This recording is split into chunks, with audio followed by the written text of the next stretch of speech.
আসসালামু আলাইকুম রহমতুল্লাহ বারাকাতু। আল্লাহ পাকের শুক্রিয়া যে মহান মনিব আমাদেরকে ইমানের মতো নিয়ামত দান করেছেন।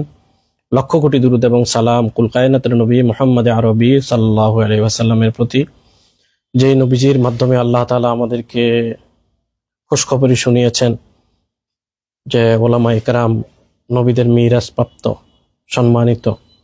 আসুন আমাদের দেশের তথাকথিত একজন আইনজীবীর কথাগুলো আমরা শুনে নেই। 500 টাকার জায়গায় 1000 টাকা দিলে ওয়াজের মোনাজাতের ভাষা পরিবর্তন হয়ে যায়, এটার কথা কোনো উত্তর আমি দিতে চাই না। এদেরকে আমার এত বেশি করুণা। বড় বড় মৌলানা সাহেবরা ইউনুস সুৎকু এর চেয়ে মহাপাপী আর কেউ না। এখন আসে সময় দেখলাম সে মানে উনি যে কথাটা বলছেন, সর্বপ্রথম বললেন যে তার জায়গায় 1000 টাকা দিলে ওয়াজের বা মোনাজাতের ভাষা পরিবর্তন হয়ে যায়। মানে মুনাজাতের ভাষা চেঞ্জ হয়ে যায়।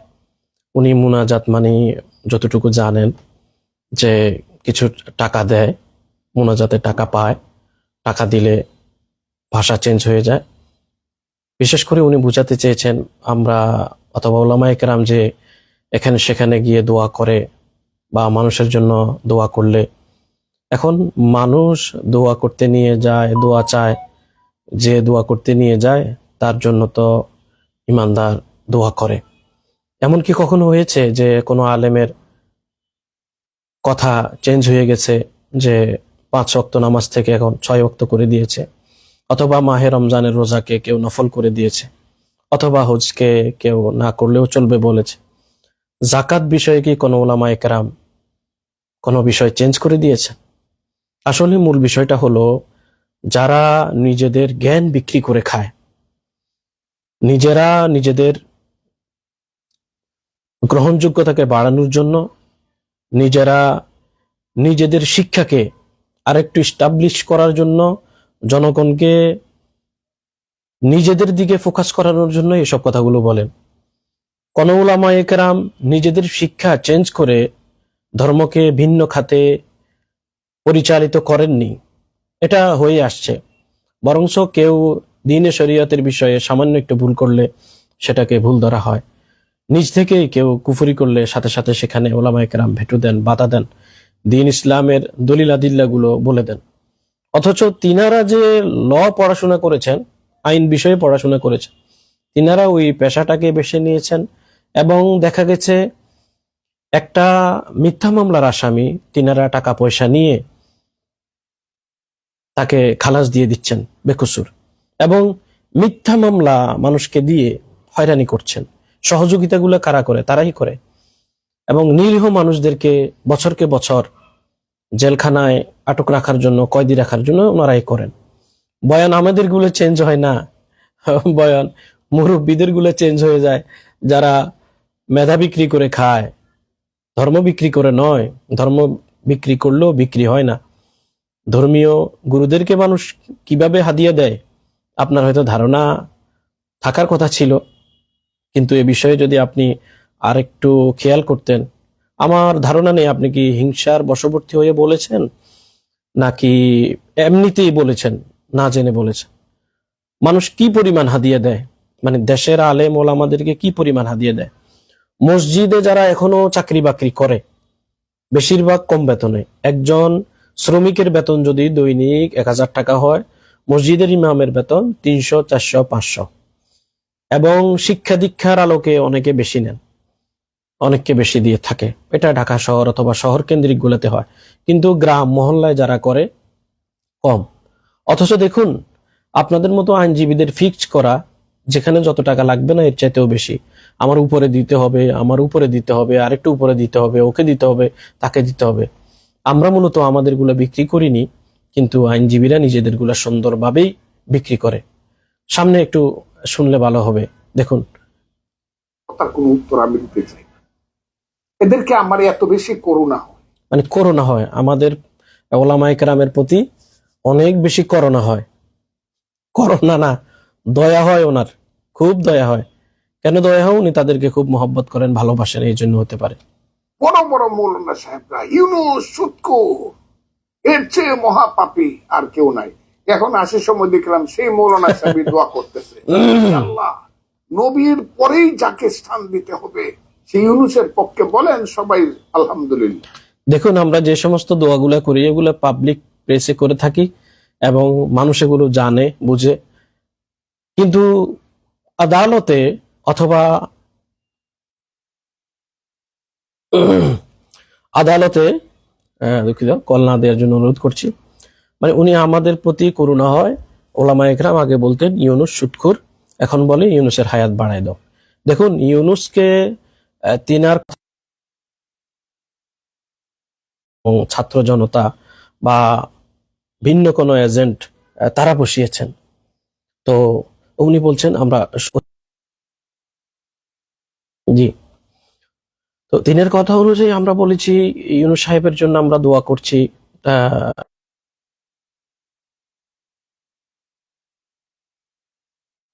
ইউনূস সাহেবকে হায়াত দেওয়ার জন্য কি জন্য যারা বলেছেন তিনি যেন আরো কয়েক বছর রাষ্ট্র ক্ষমতায় থাকে, এই জন্য বলেছেন যখন সমাজের সব রন্ধ্রে রন্ধ্রে সুদ আপনারা প্রয়োগ করে দিয়েছেন, আপনারা কোনো আইন আবিষ্কার করতে পারেননি যে সুদের ক্ষতিকারক দিকগুলো।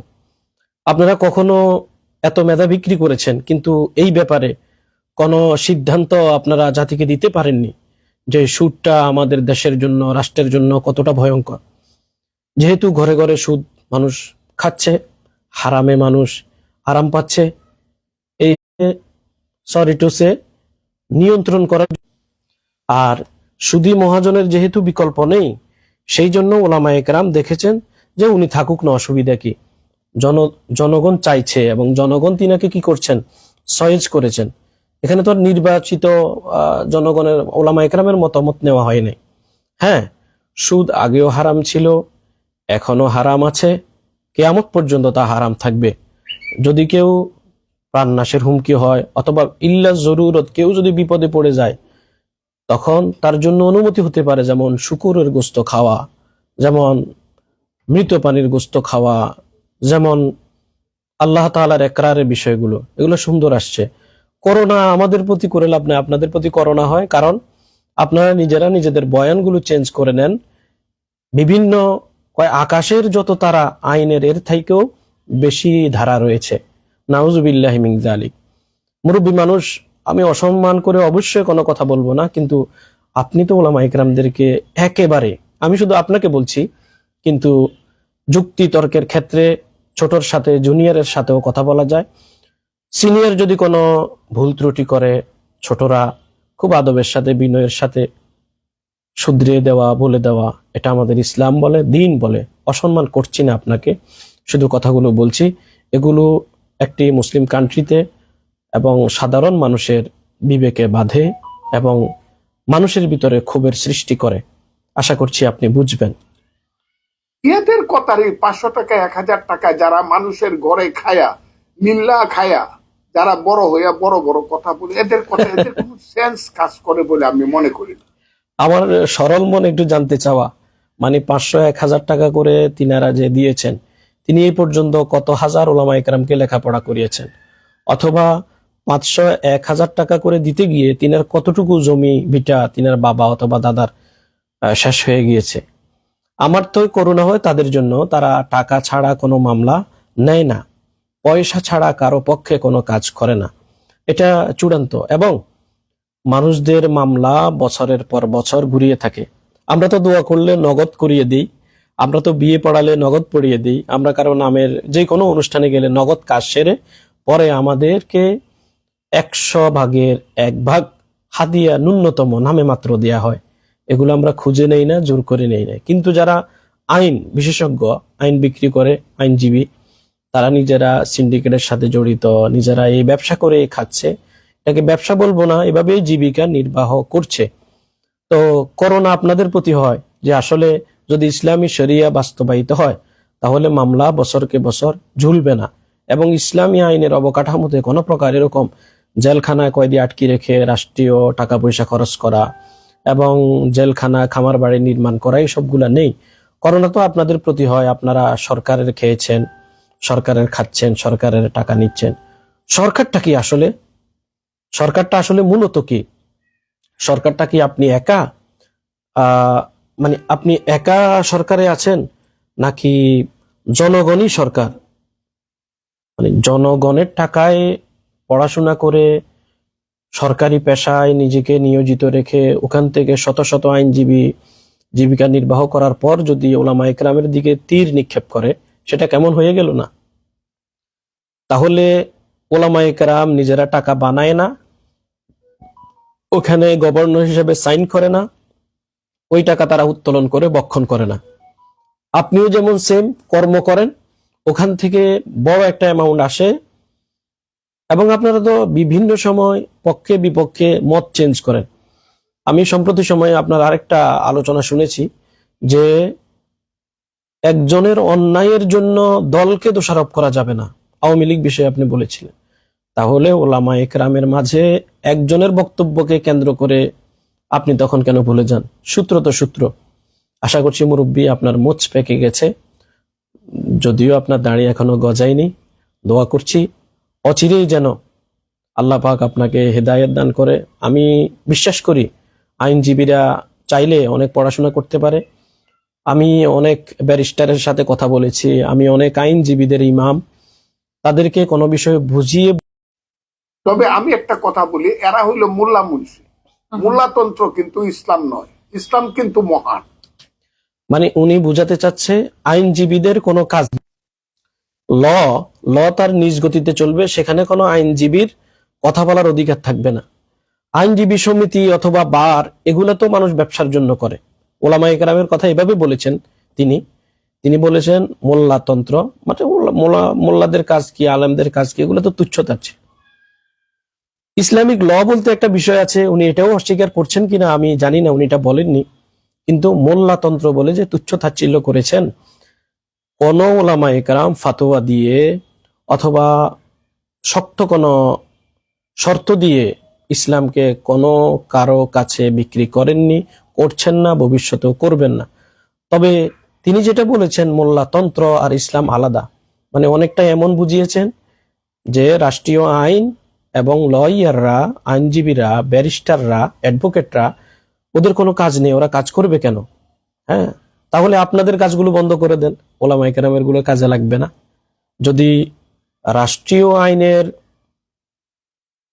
অধীনে এবং রাষ্ট্রীয় আইন থাকার পরেও, সংবিধান থাকার পরেও কাজ করতে হয়, এখানে লেনাদেনা হয় এবং এগুলাকে সংরক্ষণের জন্য লোক লাগে, তাহলে কেন নয় ইসলামের জন্য, হেফাজতের জন্য, ইসলামিক আইন প্রয়োগ করার জন্য, ইসলামের ধারণাগুলা মানুষকে পৌঁছে দেওয়ার জন্য ইসলামিক মোল্লা, আলেম, মুন্সি এগুলা লাগবে।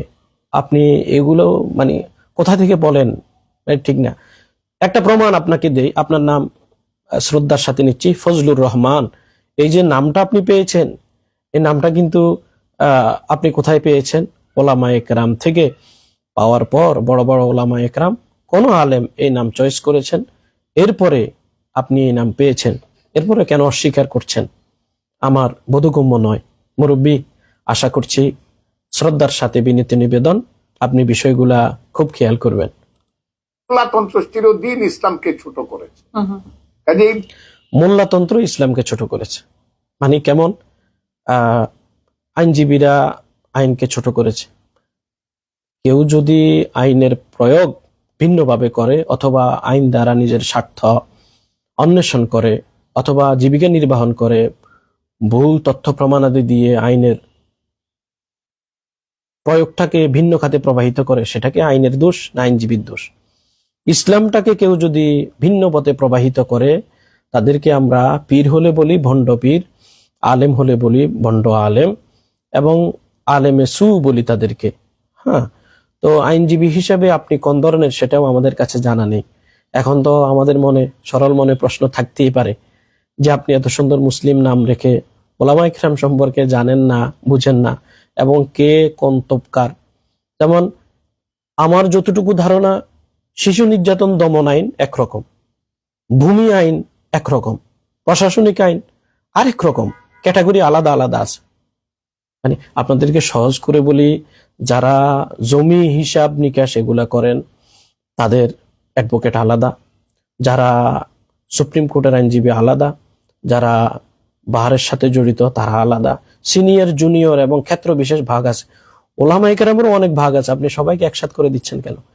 Islamic lawyer, Islamic lecturer, Islamic writer, Islamic Messenger এবং ইসলামিক সেলিব্রিটি সবগুলোর একসাথ করে দিচ্ছেন। এটা ঠিক হয়নি, কোনোভাবেই ঠিক হয়নি। আমি শ্রদ্ধার সাথে আপনাকে বলতে চাই, বিষয়গুলো একটু দেখলে অনেক বেশি ভালো হবে। কেন মানুষের মন থেকে আপনি বৃদ্ধ বয়সে ছটকে পড়ে যাবেন, ছিটকে দূরে যাবেন? আমরা চাই আপনি মুসলিম নাম ধারণ করে মুসলমানদের সাথে, ওলামায়ে কেরামের সাথে বসে বিষয়গুলা সমঝোতা করবেন, বুঝবেন। আপনার সব বিষয় জানা নাও থাকতে পারে, মুরব্বী হইলে সব বিষয় জেনে যায় না, আবার ছোট হইলেই বড়দের সাথে তুচ্ছ-তাচ্ছিল্য করা যায় না। আমার অবস্থান থেকে আমি আপনার কর্ণগহরে কথাগুলো পৌঁছে দিতে চাই। জাবেদ, তুমি তিনাকে একটু মেনশন করে পৌঁছে দিও। বাংলাদেশে মোল্লাতন্ত্র হয়েছে আর ধর্মের নামে ব্যবসা শুরু হয়েছে। এই যে মানে মোল্লাতন্ত্র শুরু হয়েছে আর ধর্মের নামে ব্যবসা শুরু হয়েছে। মানে আলু একটা ব্যবসা, গ্যাস একটা ব্যবসা। আমাদের দেশের টেন্ডার কারা দেয়, কারা নেয়, এবং দুর্নীতি করলে কারা মামলা দেয়, কারা মামলা নেয়? এখানে কি কোনো মোল্লা আছে? আমাদের দেশে সড়ক পরিবহনেরা কারা নিয়ন্ত্রণ করে? হুজুরেরা? মোল্লাতন্ত্র। সংসদ কারা নিয়ন্ত্রণ করে? উপদেষ্টা কারা? সবাই কি মোল্লা? ইউনিভার্সিটিগুলো কারা চালায়? বাংলাদেশের যতগুলো আদালত আছে, ফৌজদারি বলেন, এরপরে ক্রাইম আদালত যেগুলো বলেন, এগুলো কারা চালায়? সবগুলো কি মোল্লাতন্ত্র চলতেছে? মোল্লারা শেষ করে, ওরা তো ক্ষমতাই যায়নি, নিজেরা নিজেদের মতো করে একটু আমল আখলাক করছে, আপনাদের একটু ভুল ত্রুটি ধরছে, আপনারা সমান অধিকার করছেন, আপনারা বিভিন্ন রকম ওলামায়ে কেরামদেরকে বছরের পর বছর নির্যাতন করতে সহযোগিতা করেছেন, আপনারা এখনো আলেমদেরকে তুচ্ছ তাচ্ছিল্য করছেন, আপনারা টাকাও নিলেন, সরকারি চাকরিও নিলেন, তীরগুলো আমাদের দিকে ফিরিয়ে দিলেন, ধর্মকেও ধ্বংস করে দিলেন। কেমন হয়ে গেল না? মোল্লাতন্ত্র ধর্ম ধ্বংস করেনি, বরঞ্চ যারা দেশদ্রোহী এবং যারা বাঙালিদের ক্ষমতায়ন, নিরাপত্তা চায় না, তারা নিজেদের আইন, পেশা, নিজের ধর্ম, বর্ণ সব কিছু বেঁকে দিয়ে হলেও নিজেরা কিছু পয়সা রোজগার করার জন্য এমন কথা বলতে পারে। ব্যবসায়িক দল, ধর্মের নামে যারা ব্যবসা করতেছে, তাদের কথার উত্তর দিতে গেলে এই যে তারা হাজারে হাজারে জমা হয় সোহরাওয়ার্দী উদ্যানে, প্রত্যেকে প্রতি শুক্রবার পাইসা আল্লাহর মহান দিন শুক্রবারের জুম্মার নামাজ পড়েই হাজারে হাজারে ওই মাদ্রাসার ছাত্র পাইছে, মানুষের সন্তানেরা। আমি আজকে তিনি আরেকটু আফসোস যে এত মানুষ কেন একসাথ হয়ে যায়। আপনি বর্তমানে টকশো করতেছেন একজন নারীর সাথে, আপনাকে ডেকেছে, হয়তো কিছু হাদিয়া তোহফা পাবেন, এখান থেকে আপনার লাভ হয়। সোহরাওয়ার্দী উদ্যানে গেলে কেউ এক পয়সা পায় না, বরং তাদের টাকা খরচ হয়। আমি গিয়েছি, আমার খরচ হয়েছে, অন্য গিয়েছেন, খরচ হয়েছেন, শাপলা চত্বরে গিয়েছে, তাদের খরচ হয়েছে। এরপরেও তারা কেন গিয়েছে? ওই যে আপনারা দেহ বিক্রি, চামড়া বিক্রি, এগুলাকে বৈধতা দেন, আইনের ফাঁক ফোকর দেখিয়ে প্রতিবাদ করার জন্য ইমানের তাগিদে যায়। আপনার প্রত্যেকটা কাজ টাকা পয়সার বিনিময়ে। আর বলছেন মাদ্রাসার ছাত্র নিয়ে যায়। মাদ্রাসার ছাত্র আন্দোলন কবে থেকে করলো? জুলাই আন্দোলনে তো ভার্সিটির ছাত্ররা আন্দোলন করলো, এখনো তো জগন্নাথ বিশ্ববিদ্যালয়ে পরশুদিন আন্দোলন করলো। তাহলে মেডিকেল সোলজাররা তারা আন্দোলন করলো, মেডিকেলের স্টুডেন্টরা আন্দোলন করলো, শিক্ষক শিক্ষার্থীরা আন্দোলন করলো, পরশুদিন শ্রমিকরা আন্দোলন করলো, ছাত্র জওয়ান বুড়া সবাই আন্দোলন করলো। ওটাতে কোনো দোষ হলো না? যমুনার ওখানে তাদেরকে পানি দিলে, বিস্কিট দিলে, সবকিছু দিল। আর আপনারা বলেন সোহরাওয়ার্দী উদ্যানে মানে ওলামায়ে কেরাম ছাত্র নিয়ে যায়। ছাত্র রাজনীতি তো কওমি মাদ্রাসায়, বিভিন্ন মাদ্রাসায় নিষিদ্ধ আছে, কিন্তু ইমানের ক্ষেত্রে যখন আপনারা ধর্মের ক্ষতি করতে চান, তখন তারা নিজেদের ছোটদেরকেও সেখানে অ্যাটেন্ড করায়। আপনাদের এগুলা গেলে যদি দোষ না হয়, আমাদের এগুলা দোষ এত নজরে বাজে কেন? মুরব্বী, এটা ঠিক নয়। আইন সবার জন্য সমান। আইনকে আপনারাই তো বলেন অন্ধ। হ্যাঁ, হাইরে কপাল মন্দ, চোখ থাকিতে অন্ধ। মুরব্বী, কাজটা এগুলো ঠিক না। আসলে কেন করতেছেন আপনারা আমরা জানি, এরপরও আপনাদেরকে ছোট করতে চাই না। আল্লাহ আপনাদেরকে হিদায়াত দান করেন। পরিষ্কার ভাবে বলতে মাদ্রাসাতে যারা লেখাপড়া করে এরা খুব সাধারণ গরিব ঘরের সন্তান বেশিরভাগ। এখানে একটা অ্যাড চলে আসছে, মশা নিধনের অ্যাড। তিনি বলছেন সব গরিব ঘরের সন্তান সাধারণ। ভাইজান, যারা অসাধারণ তারা তো সুইস ব্যাংকে, আলিকুতে, থাইল্যান্ডে টাকা জমা করে অথবা তারা দেশে থাকে। আর যারা দেশপ্রেমিক নয়, কেউ আমেরিকায়, কেউ কানাডা। আপনি নিজে আপনি নিজে কোন মহারাজার সন্তান, কোন মহারাজার সন্তান? একটু আপনার বংশ আকবরের সন্তান, মুঘল সাম্রাজ্যের, নাকি সুলতান সালাউদ্দিন? বংশ পরিচয়টা যদি আপনি একটু বলতেন। সাধারণ বলতে কি, আল্লাহ তাআলার সৃষ্টিতে সবাই গরিব। কর্ণ, নাক, হ্যাঁ শুদ্ধ করে বলি, কর্ণ, নাসিকা, জিহ্বা, ত্বক, ব্রেন, এগুলো কেউ কিনে নেয় নাই, সবাইকে ফ্রিতে দিয়েছে। এই হিসাবে সবাই গরিব। আর যদি বলেন কিছু টাকা পয়সা, ওই যে বললাম, কেউ আইন বিক্রি করে, কেউ মগজ বিক্রি করে, কেউ নিজেদের পেশা বিক্রি করে চলছে। আর দোষারোপ করছে ওলামা ইকরামদেরকে, এরা হারাম খায় না, পাইলেও যায় না। আবার যাদের ওয়াজ মাহফিল করে কিছু টাকা পয়সা নেয়, আপনারা তাদেরকে ধর্ম ব্যবসায়ী বলেন। কি চমৎকার না! নিজেরা একবার দোয়া করিয়ে লাখ টাকা দিচ্ছেন না, অথচ মামলায় লড়াই করে লক্ষ কোটি টাকা বছরকে বছর, 20-30 বছর নিজেরা মামলা ঝুলিয়ে টাকা নিচ্ছেন। উপরেও দিচ্ছেন, নিচেও দিচ্ছেন। আর ওলামা ইকরাম নিচ্ছেন না, একে তো তাদেরকে তুচ্ছ তাচ্ছিল্য করছেন, আবার তাদেরকে মোল্লাতন্ত্র বলে, ধর্ম ব্যবসায়ী বলে ছোটও করছেন। আপনারা ঢোলের উভয় পাশ পিটাইলে কেমনে হয় মুরব্বী? একটু তো এবার থামেন, একটু থামলে বেশি ভালো হয়। কেমন হয়ে গেল না? আমি যতটুকু বুঝি, যারা লয়ার, আইনে পড়াশোনা করেন, একটু যুক্তি তর্ক তাদের সামনে উপস্থাপন করলে তেনারা এটাকে আনন্দ চিত্তে মেনে নেন। আমি এমনটাই দেখেছি। আপনার বিষয়ে আমার জানা নেই। যদি আপনি অটোপাস না হয়ে থাকেন, কোনোভাবে কারো পক্ষপাতিত্ব না করে, ধর্মের প্রতি বিদ্বেষ পোষণ না করে যদি আপনি কথাগুলো নিরপেক্ষতার খাতিরে বলে থাকেন, তাহলে এই যুক্তিতর্ক একমাত্র আপনার জন্য।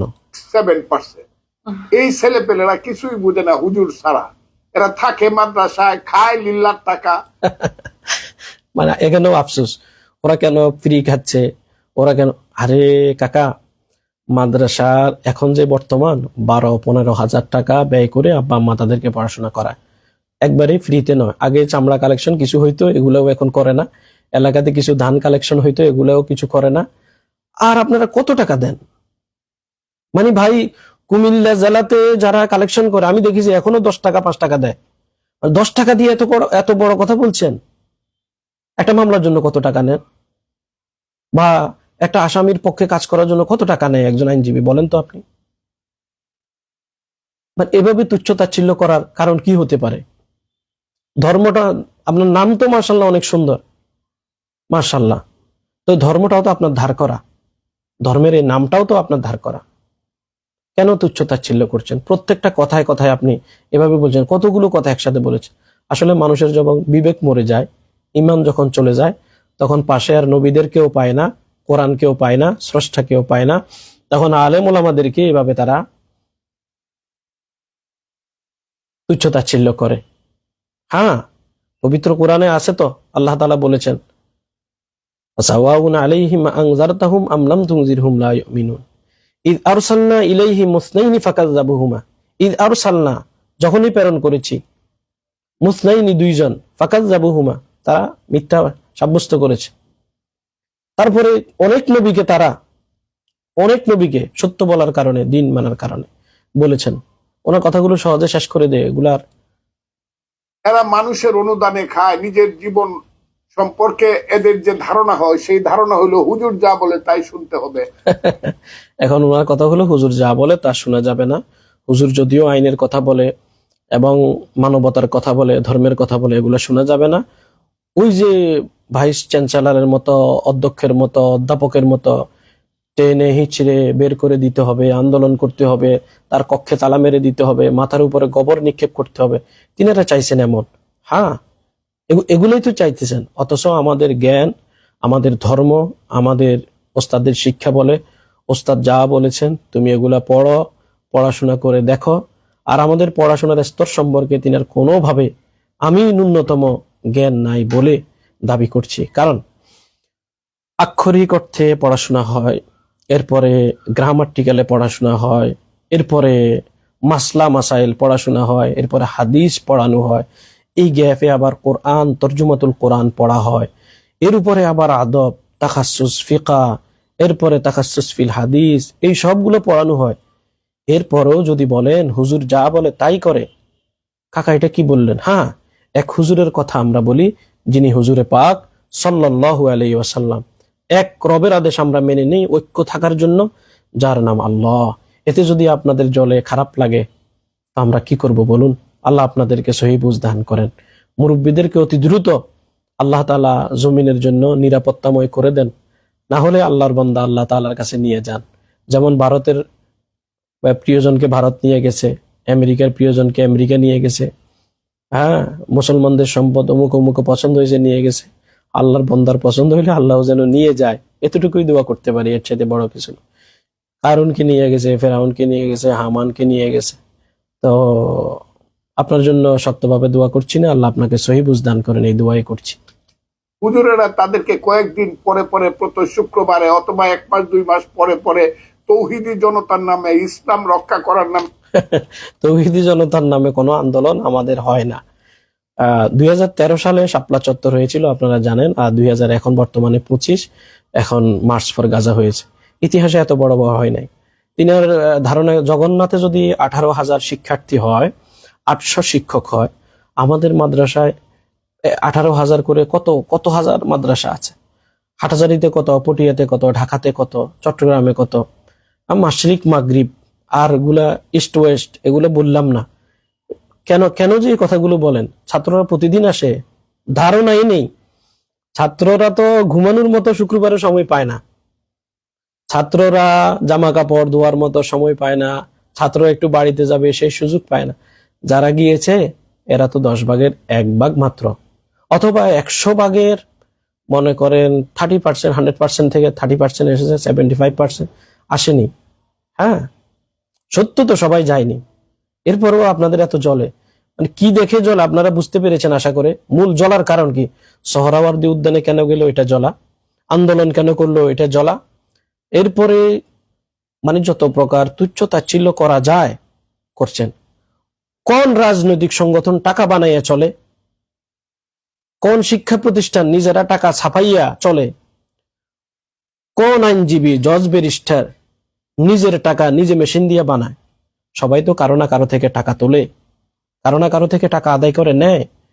সরকারি চাকরি হলে জনগণ থেকে নেয়, তো ওলামা ইকরাম জনগণ থেকে নিচ্ছেন, তারা মাদ্রাসায় পড়িয়ে নিচ্ছেন, তারা ধর্মীয় আঙ্গিনায় কাজ করে সুন্দরভাবে চলতেছেন। দেখুন, আপনাদের সরকারি কোনো অনুদান নেই, টাকা লাগে না, পয়সা লাগে না, পুলিশ প্রশাসন কিছুই লাগে না, হাঙ্গামা লাগে না। এরপরেও ফিলিস্তিনের মুসলমানদের মতো আপনারা বারবার ওলামা ইকরামদেরকে খোঁচা দিচ্ছেন কেন? মানে ইসরায়েলের মতো 4 মিনিট পর পর আক্রমণ না করলে ভালো লাগে না, এমন কথাই তো আপনারা দাবি করতেছেন নাকি? আল্লাহ তাআলা হেফাজত করেন। সোহরাওয়ার্দী উদ্যানে জামাতে ইসলাম, হেফাজতে ইসলাম তারা এসে যুক্ত হবে। নারী নীতি করা যাবে না। মাশাআল্লাহ, মুরব্বী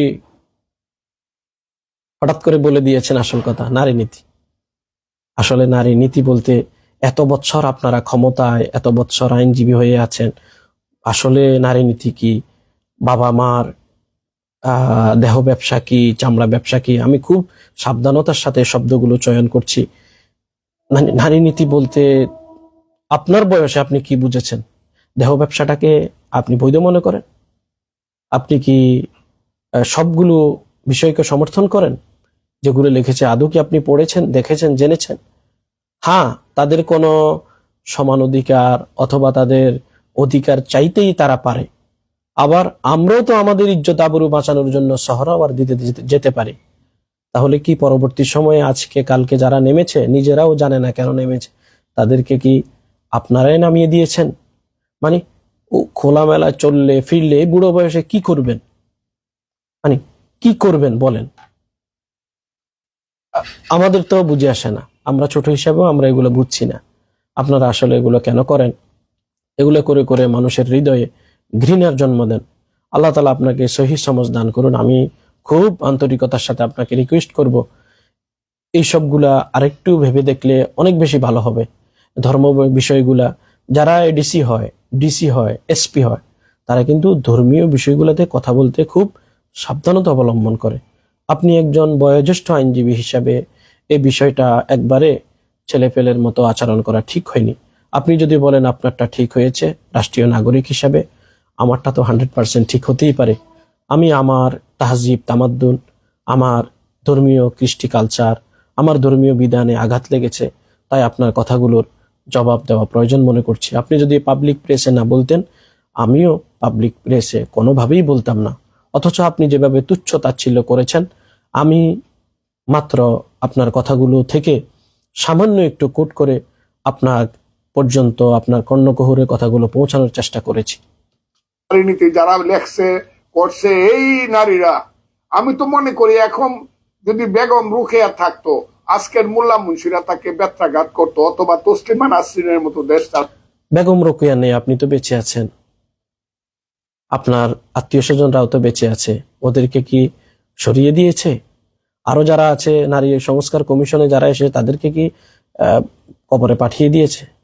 শুধু শুধু কেন কথা বলতেছেন? আরেকজনের নাম নিয়ে আসছে কথা বলতেছেন, আপনি চড়িয়ে দিচ্ছেন বেগম রোকেয়ার উপরে।